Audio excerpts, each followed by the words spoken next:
Hello friends, আজকের আর রান্না দিয়ে নয়, কারণ আমি শ্যুটই করতে পারিনি। চোখটা ভীষণ পরিমাণে ডিস্টার্ব করছে, তো ডক্টর দেখিয়েছি, উনি ওষুধ দিয়েছেন, দেখা যাক কি হয়। রান্না করিনি বলে কি গল্প করব না? এটা হচ্ছে আমাদের এপিসোড 4। আগের ভিডিওগুলো যারা দেখোনি অবশ্যই দেখে এসো। এই সেকেন্ড প্রেগনেন্সিটা আমার জীবনটা পুরো পাল্টে দিয়েছে বলতে পারো, বা ওলট পালট করে দিল। এখন বাজে সকাল 6:10, আমার হাজব্যান্ড বেরিয়ে গেল। যাই হোক, যেখানে ছিলাম আমরা, আমার মিসক্যারেজ হওয়ার 3 মান্থস পর থেকেই পিরিয়ডস আবার ইরেগুলার হওয়া শুরু হলো।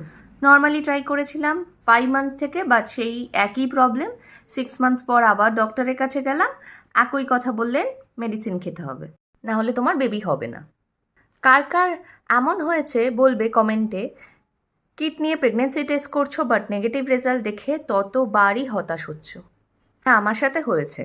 নর্মালি আমি প্রেগনেন্সি কনসিভ করতে পারবো না, মেডিসিন নিলাম মিসক্যারেজ হওয়ার 8 মান্থস পর, বাট ফার্স্ট মান্থেই আবার কনসিভ করি। যারা যারা ট্রাই করছো জানো, ওষুধটা আসলে সাইকেলটাকে ঠিক করে।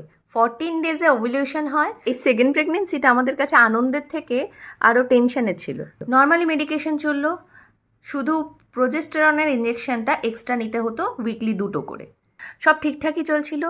আবার 5 মান্থসে ডক্টর যেহেতু আগের ব্যাপারটা নিয়ে সচেতন ছিলেন, তো 5 মান্থসে আবার একটা ইউএসজি দিয়েছিলেন। সেটায় দেখা গেল সার্ভিক্সের মুখটা ওপেন হওয়া শুরু হয়ে গেছে। ওপেনটা হয় লাস্টের দিকে, এবার আমার হয়ে গেছে 5 মান্থসে। যেটা নর্মাল ডেলিভারির ক্ষেত্রে খুব ভালো, সেটা লাস্টের টাইমে আস্তে আস্তে বেবি বড় হয়, জায়গাটাও বড় হয়, আর ওই সার্ভিক্সের মুখটা আস্তে আস্তে ছোট হতে থাকে।